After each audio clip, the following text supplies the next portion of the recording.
Kenapa sekarang cari uang terasa makin susah? Bukan cuma kamu yang merasakannya. Bukan cuma satu kota. Seluruh dunia sedang berubah. Dan kita ikut terdampak. Dulu orang bilang asal rajin kerja pasti bisa hidup layak.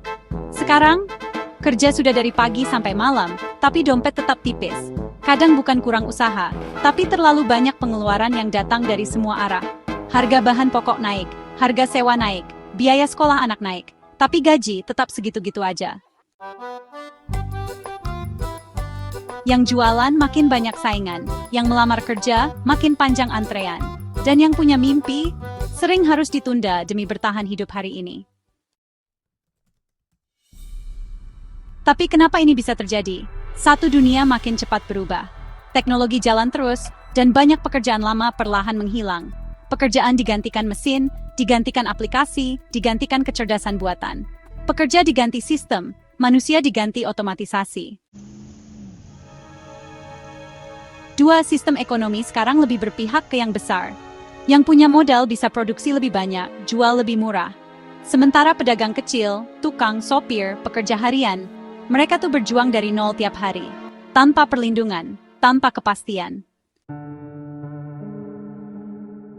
3. Pendidikan kita belum selaras dengan kebutuhan zaman. Banyak yang lulus sekolah, lulus kuliah, tapi bingung harus kerja apa. Karena dunia kerja sekarang tuh nggak lagi cuma cari ijazah, mereka cari skill. Lalu ada satu lagi ya, informasi sekarang memang mudah diakses, tapi nggak semua orang tahu cara memanfaatkannya. Banyak yang kejebak di scroll media sosial seharian, tapi nggak sempat belajar hal baru yang bisa bantu hidup mereka berubah. Kita hidup di zaman serba cepat, tapi sayangnya, nggak semua orang dapat kesempatan yang sama untuk ikut lari. Lalu, apakah semua ini akan terus begini? Tidak harus. Masih ada harapan, masih ada jalan, tapi jalannya mungkin tidak mudah dan tidak instan. Kita harus mulai dengan hal paling dasar. Mau belajar, mau berubah, mau keluar dari zona nyaman yang ternyata sudah nggak aman. Belajar skill baru ya, nggak harus selalu ikut kursus yang mahal kok. Sekarang tuh, banyak banget ilmu gratis yang bisa kita temuin di internet, di YouTube, atau di komunitas-komunitas kecil. Bisa belajar desain, masak, jualan online, ngatur keuangan, sampai belajar cara berbicara juga ada.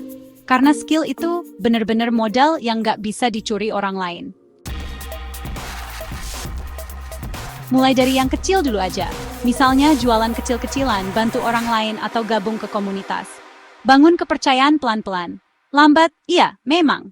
Capek, pasti sih. Tapi biasanya dari situ pintu-pintu baru mulai terbuka kok. Dan yang paling penting, jangan jalan sendiri. Cari lingkungan yang suportif, teman-teman yang saling dukung, dan orang-orang yang juga lagi berjuang. Karena hidup ini berat, tapi bakal terasa jauh lebih ringan kalau dijalani bareng-bareng. Ingat ya, kamu itu bukan gagal. Kamu cuma lagi belajar bertahan di zaman yang memang gak mudah. Dan bertahan aja, itu udah luar biasa loh. Jadi kalau hari ini kamu ngerasa lelah, istirahatlah sebentar, tapi jangan pernah menyerah. Bangkit lagi, coba lagi. Dan percaya deh, sekecil apapun langkahmu, itu tetap langkah ke depan. Karena rezeki kadang datang bukan dari kekuatan, tapi dari ketekunan yang gak pernah berhenti.